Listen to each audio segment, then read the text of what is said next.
मानते हैं। जो सपना हमारे नेता आदरणीय मुलायम सिंह यादव ने देखा था कि जब तक गांव में खुशहाली नहीं होगी ये देश खुशहाल नहीं हो सकता। गांव में रहने वाले लोगों की पढ़ाई का इंतजाम ठीक नहीं है। उनकी जिंदगी में बदलाव तभी आएंगे जब उनके बेटे पढ़ लिख जाएंगे, पढ़े लिखे नौजवानों को रोजगार मिले। कैसे हम गांव के लोगों को गंज से बाहर निकालें, वही आपके फैसलों को याद करके चर्चा करते हैं लोग। एक तरफ 20 साल है, 18 साल है और एक तरफ कुल 5 साल है। 20 साल और 5 साल के फैसले की लड़ाई देखो।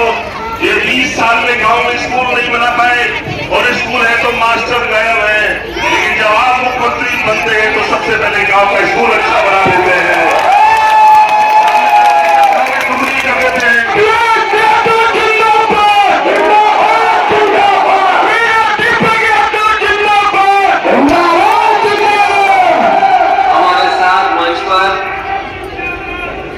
समाजवादी पार्टी के नेता दीपक यादव जी,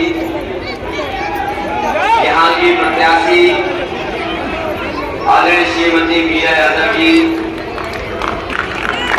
उस मंच पर मैं देख रहा हूँ बहुत सारे हमारे समाजवादी नेता हमें दिखाई दे रहे हैं। सभी समाजवादी नेता, पूर्व एमएलसी श्याम सुंदर जी, पार्टी के हमारे जिलाध्यक्ष देवेंद्र कुशवाहा जी और इस चुनावी जनसभा में उपस्थित हमारे सभी आदरणीय बुजुर्ग माताएं बहनें नौजवान लगातार आपकी विधानसभा में चल रहा हूँ और जिस तरीके का उत्साह और जोश दिखाई दे रहा है, इस बात हमारी की जनता ऐतिहासिक समाजवादी पार्टी को बताया जा रहा है।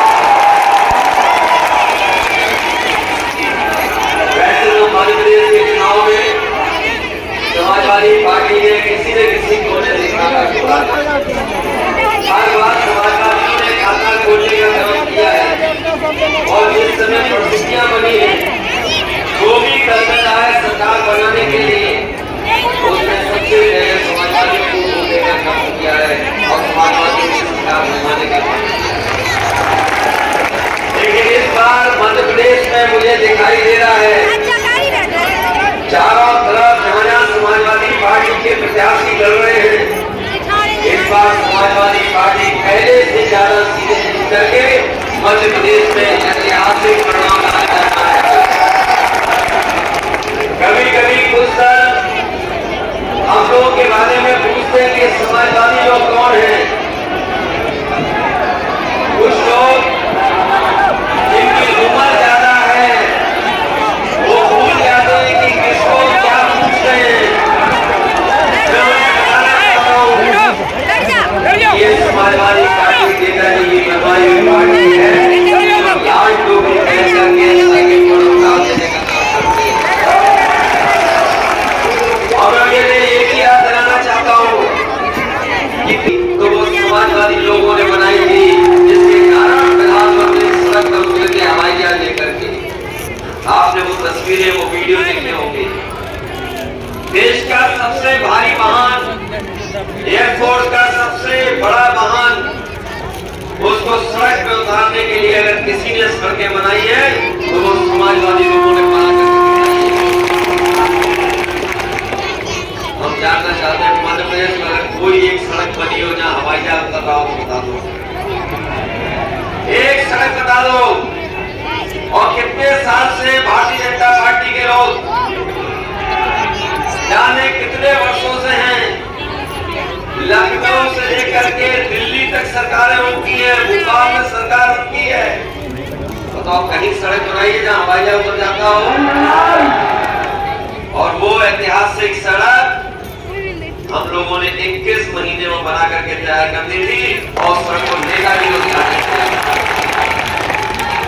बीजेपी के प्रिय ठेकेदार ने ये बुंदेलखंड एक्सप्रेस वे बनाया है।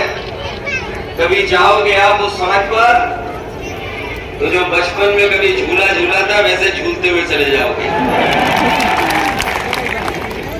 मैंने पूछा कि मध्य प्रदेश में कोई गरीब के लिए इंतजाम हुआ है कि पुलिस जल्दी पहुंच जाए।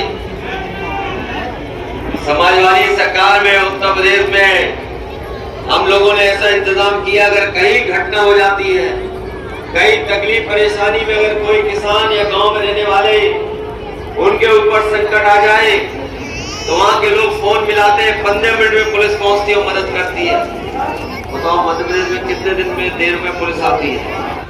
इन्होंने कहा कि किसानों की आय दोगुनी हो जाएगी। हमारे किसान भाइयों बताओ कहीं आय दोगुनी हुई हो तो बता दो। हमें कांग्रेस का इसलिए बुरा नहीं लगता तो उनके नेता 80 साल से भी ज्यादा के, और जो 80 साल का होता है तो कभी कभी भूल जाते हैं। हम भूलने वालों से नाराज नहीं है, इसलिए हम आपको भरोसा दिलाते हैं, पहले भी हम लोगों ने सरकार बनवाने में काम मदद की थी, इस बार आप जिताइए और सरकार बनाने में हम लोगों की मदद करवाइए। आप लोग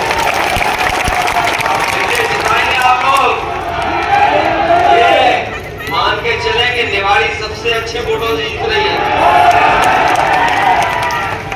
और दिवाली का त्योहार आ रहा है, दिवाली का त्योहार ऐसे मनाना वोट डाल करने वाला। दिवाली त्योहार के बाद असली दिवाली आपकी बनेगी जब वोट डालोगे आप, और जिस दिन परिणाम आएगा उस दिन समाजवादियों की असली दिवाली बनेगी और फिर हम लोग दिवाली मनाएंगे। इन्हीं शब्दों के साथ हम आपको धन्यवाद देते हैं और विशेषकर अपनी माताओं बहनों को कह के जा रहा हूँ कि 1000 रुपए दे करके 1500 रुपए दे करके आपसे वोट लेना चाहते हैं, समाजवादियों की कभी सरकार बनेगी तो अपनी माताओं बहनों को 3000 रुपए दे करके। इन्हीं शब्दों के साथ आप सबका बहुत बहुत धन्यवाद, बहुत बहुत आभार प्रकट करता हूँ।